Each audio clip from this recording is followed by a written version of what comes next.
পড়ার বিষয় পক্ষ থেকে বলছি, তোমরা যারা ক্লাস 11-এর সেকেন্ড সেমিস্টারে পড়ছো এবং তোমাদের যাদের রাষ্ট্রবিজ্ঞান আছে তাদের জন্য আমরা যে রাষ্ট্রবিজ্ঞান মতবাদ এবং ধারণাসমূহে যে ইউনিট 2টা আছে অর্থাৎ জাতি ও জাতীয়তাবাদ, এই চ্যাপ্টারটা আমরা সাজেশান দিয়ে দিয়েছি। সেই সাজেশান অনুসারে আমাদের যেরকম কথা আমরা উত্তর দেওয়া শুরু করে দিয়েছি। তোমরা দেখেছো উচ্চ মাধ্যমিক শিক্ষা সংসদ এই চ্যাপ্টার থেকে 6 নম্বর রেখেছে, 2 নম্বরে একটা প্রশ্ন থাকবে, 4 নম্বরে একটা প্রশ্ন থাকবে। আমরা 2 আর 4 আলাদা করে রাখিনি, একই রেখেছি। যদি 2 নম্বর আসে মিনিমাম 2টো পয়েন্ট লিখবে বা 3টে পয়েন্ট লিখবে। 4টে নাম্বারে আসলে অবশ্যই 4টে লেখার চেষ্টা করবে, 5টা লিখলে কোনো কিন্তু অসুবিধা নেই। তা চলো আমরা সেইভাবে শুরু করি। দেখো, কোশ্চেনটা হচ্ছে জাতীয়তাবাদের পক্ষে ও বিপক্ষে যুক্তি। এটা 8 নম্বরের, অর্থাৎ যদি পক্ষে আসে 4 নম্বরে তাহলে আমরা 4টে পয়েন্ট লিখব, বিপক্ষে আসলে 4টে থাকলে 4 নম্বর লিখব, আর যদি 2 নম্বর থাকে 2টো করে লিখব। আর পক্ষে বিপক্ষে একসাথে কোনো দিনই আসবে না, কারণ আমাদের এই চ্যাপ্টারটা 4 নম্বর আছে, 6 নম্বর আছে। 4 নম্বরে একটা থাকবে, 2 নম্বরের একটা থাকবে। দেখো, জাতীয়তাবাদের পক্ষে ও বিপক্ষে যুক্তি। আগে আমরা দেখি জাতীয়তাবাদ কাকে বলে। অর্থাৎ জাতীয়তাবাদ হলো এমন একটি রাজনৈতিক ও সামাজিক ভাবধারা যার লক্ষ্য হচ্ছে সেই অঞ্চলের সমস্ত জাতি তাদের নিজেদের ঐক্য, স্বাধীনতা এবং স্বার্থ রক্ষার এমন এক অনুভূতি যা নিজের ধর্ম, ভাষা, সংস্কৃতি প্রতি একটা গভীর একাত্মবোধ জাগায় এবং আনুগত্য সৃষ্টি করে। অর্থাৎ নিজের দেশের প্রতি ভালোবাসা যে কোনো স্বার্থের বিনিময়ে, তাকেই হচ্ছে জাতীয়তাবোধ। এই জাতীয়তাবাদের পক্ষে বিভিন্ন রাষ্ট্রবিজ্ঞানী লর্ড অ্যাক্টন থেকে শুরু করে রবীন্দ্রনাথ ঠাকুর প্রমুখ ব্যক্তিত্বরা এই জাতীয়তাবাদের পক্ষে যুক্তি দিয়েছেন। তারা যে সকল যুক্তি দিয়েছেন তাদের মধ্যে কয়েকটা আমরা তুলে ধরছি। প্রথম হচ্ছে জাতীয় ঐক্য ও সংহতির ঐক্য। অর্থাৎ বাড়ির মধ্যে যদি সংহতি বজায় থাকে, ঐক্য বজায় থাকে, তাহলে সে দেশটা কিন্তু অনেক এগিয়ে যায়। অর্থাৎ বাড়ির মধ্যে শান্তি থাকলে, বাড়ির পরিবেশ ভালো থাকলে বাড়ির উন্নতি হয়। ঠিক তেমনি দেশের নাগরিকের মধ্যে যদি ঐক্য এবং সংহতি থাকে তাহলে কিন্তু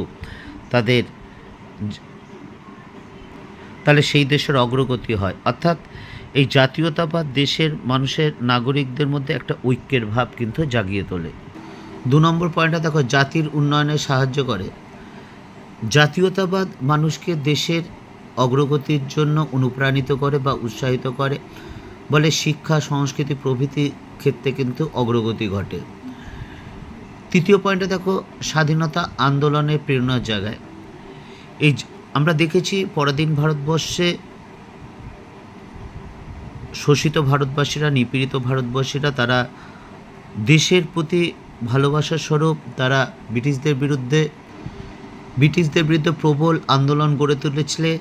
এই জাতীয়তাবাদের জন্য ক্ষুদিরাম বসু বলে, বাঘাযতীন বলি, বিনয় বাদল দীনেশ বলি বা ভগৎ সিং বলি, যাই বলি না কেন, জাতীয় দ্বারা উদ্বুদ্ধ হয়েই, অর্থাৎ জাতীয়তাবাদের দ্বারা উদ্বুদ্ধ হয়েই তারা কিন্তু ঔপনিবেশিক শাসনের বিরুদ্ধে তারা প্রতিবাদ করেছিল। পরের পয়েন্টে থাকে 4 নম্বর, দেশপ্রেম ও ত্যাগের মানসিকতা সৃষ্টি। নাগরিকরা দেশের জন্য যদি ভালোবাসে, দেশকে যদি ভালোবাসে এবং দেশের অগ্রগতির জন্য যদি চিন্তা করে, তাহলে তারা যে কোনো স্বার্থে তারা নিজেদের স্বার্থকে তো ত্যাগ করতে পারে দেশের উন্নতির জন্য।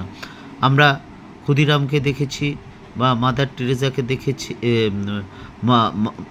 মাতঙ্গিনী হাজরাকে দেখেছি, বা যে কোনো স্বাধীনতা সংগ্রামীকে দেখেছি, তাদের নিজেদের দেশপ্রেমের জন্য নিজেদের স্বার্থ, ক্ষুদ্র বলি, বৃহৎ বলি, যাই বলি না কেন, সেই স্বার্থ পরিত্যাগ করতে কিন্তু তারা বিন্দুমাত্র চিন্তা করেনি। 5 নম্বর পয়েন্টটা দেখো, সংস্কৃতি ও ঐতিহ্য সংরক্ষণে সাহায্য করে। জাতীয়তাবাদ জাতির নিজস্ব ভাষা, সংস্কৃতি, রীতিনীতি, ঐতিহ্য এগুলো প্রচারে কিন্তু উৎসাহিত করে।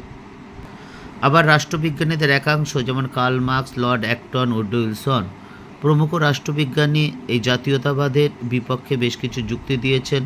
যেমন ধরে যে অতিরিক্ত জাতীয়তাবাদ সংঘাত সৃষ্টি করে।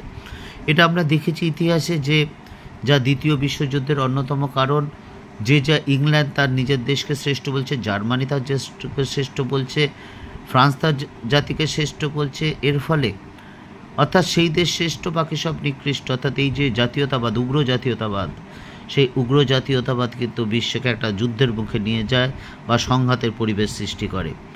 2 নম্বরে দেখছি জাতিবিদ্বেষ ও বৈষম্য সৃষ্টি।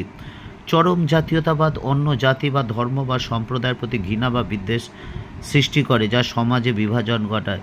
অর্থাৎ যদি আমি বলি যে আমার জাতি শ্রেষ্ঠ, তোমার জাতি নিকৃষ্ট, সবচেয়ে আমার জাতি ভালো, তোমার জাতি বা ছোট নিকৃষ্ট, তাহলে স্বভাবতই কিন্তু বৈষম্য সৃষ্টি হবে, ঘৃণার সৃষ্টি হবে, সংঘাতের পরিবেশ সৃষ্টি হবে। পরের পয়েন্টে দেখা আন্তর্জাতিক সহযোগিতার অভাব।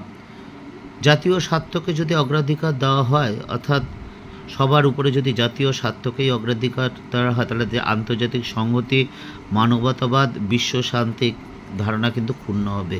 কারণ সবসময় কিন্তু জাতীয় স্বার্থকে সবসময় প্রাধান্য দিলে অনেক সময় আন্তর্জাতিক সংহতি বা মানবতার ভিত্তিতে কিন্তু জাতীয় স্বার্থ কিছু ওরা ত্যাগ করতে হয়। 4 নম্বর উপনিবেশ স্থাপনের অজুহাতে হিসাবে ব্যবহৃত। ইউরোপীয় দেশগুলি নিজেদের জাতীয় স্বার্থে এবং ইউরোপীয় দেশগুলি প্রচার করে যে তারা হচ্ছে পৃথিবীর শ্রেষ্ঠ এবং বাকি সব নিকৃষ্ট জাতি। কাজে এই জাতীয় স্বার্থ ও শ্রেষ্ঠত্বের অজুহাত দেখে কিন্তু অন্য দেশ দখল করছে, যা সাম্রাজ্যবাদের জন্ম দেয়। তারপর 5 নম্বর পয়েন্টটা দেখি আন্তর্জাতিক সংখ্যালঘুদের প্রতি অবিচার। জাতীয়তাবাদ অনেক সময় যে সংখ্যালঘু জাতীয় ভাষা, ধর্ম, গোষ্ঠী, তাদের কিন্তু অধিকার দমনে বা তাদের যে অধিকার সুযোগ সুবিধা পাওয়ার কথা সেগুলো কিন্তু দমন করে।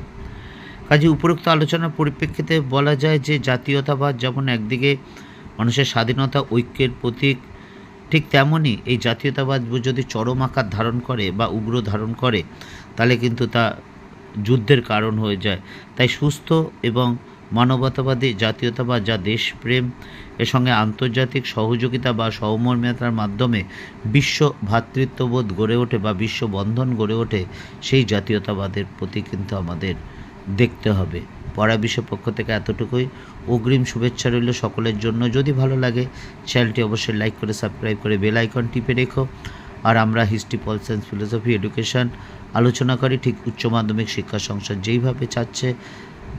আমরা দেখবে আমাদের নোটগুলো খুব ছোট ছোট পয়েন্টে টু দ্য পয়েন্ট করে লেখা, কোনো কঠিন ভাষা নেই, খুব সহজ সরল ভাষায় লেখা, কারণ এটাই শিক্ষা ব্যবস্থা, বর্তমান শিক্ষা ব্যবস্থা এইটাই। যদি ভালো লাগে চ্যানেলটি অবশ্যই লাইক করে সাবস্ক্রাইব করে বেল আইকন টিপে রেখো। কোনো যদি ভুলভ্রান্তি হয়ে থাকে অবশ্যই বলেও, কারণ আমরা শুধরে আমরা এগিয়ে যেতে চাই, যে ক্ষেত্রে তোমাদের সাহায্য কিন্তু আমাদের অবশ্যই দরকার। পড়া বিষয় পক্ষ থেকে এতটুকুই। অগ্রিম শুভেচ্ছা রইল সকলের জন্য।